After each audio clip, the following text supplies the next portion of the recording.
Sahabat-sahabat sekalian, ada yang bertanya, ketika kita punya masa lalu kelam dan sering diungkit-ungkit orang, apa yang harus kita lakukan?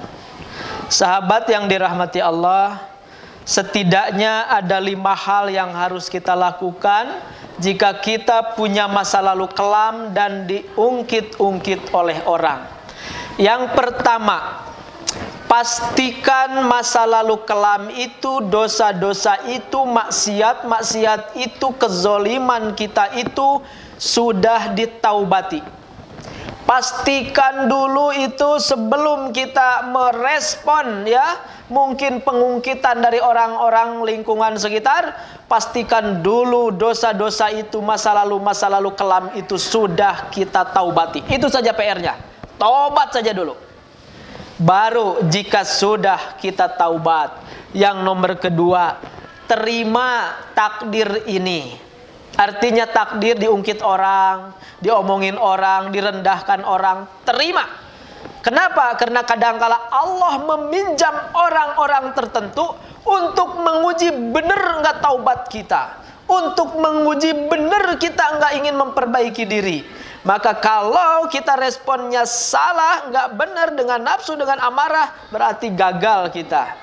Tetapi kalau responnya adalah respon orang yang bertaubat, yang justru dia menerima ini mungkin takdir Allah. Allah meminjam orang kanan, kiri, depan, belakang untuk menguji pertaubatan saya, gitu. Maka yang nomor kedua adalah terima ini bagian daripada takdir, ujian dari Allah Subhanahu wa ta'ala. Yang nomor ketiga adalah anggap itu sebagai kifarat. Jadi artinya direndahkan orang, diomongin orang, ungkit-ungkit masa lalu kita. Kita senyum aja, ya Allah, mudah-mudahan ini mengkifarati dosa-dosa saya.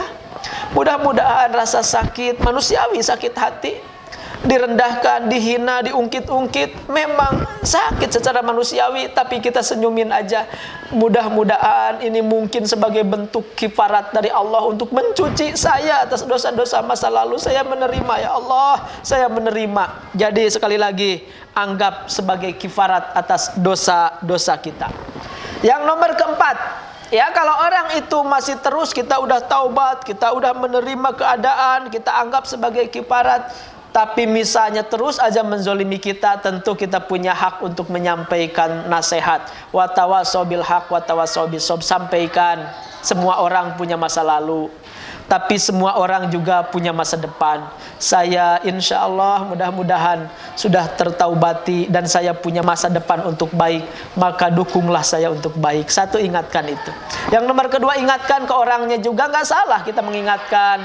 Allah itu menyukai dosa-dosa, maksiat-maksiat itu ditutupi, tidak disebut-sebut ke tengah orang-orang, karena nanti akan diikuti oleh ya mungkin anak kita atau adik kita atau lingkungan kita. Maka Allah menyukai menutup semua maksiat masa lalu kita, sampaikan kepada orang itu. Maka ya insya Allah mudah-mudahan orang itu sadar. Kalau tidak sadar, bebaskan, lepaskan. Kita hanya punya 2 saja. 1, taubat. 2, memperbaiki diri. Selepasnya berdoa aja. Allahumma hdi fulan bin fulan li'annahu la ya'lamun. Ya Allah, beri hidayah si anu, karena mungkin dia belum tahu.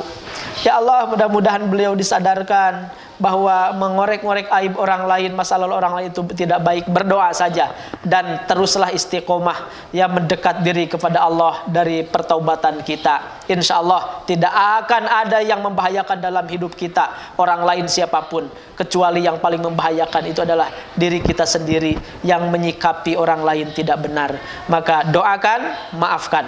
Mudah-mudahan 5 hal ini bermanfaat. Wallahu a'lam bishawab. Akhirul kalam. Assalamualaikum warahmatullahi wabarakatuh.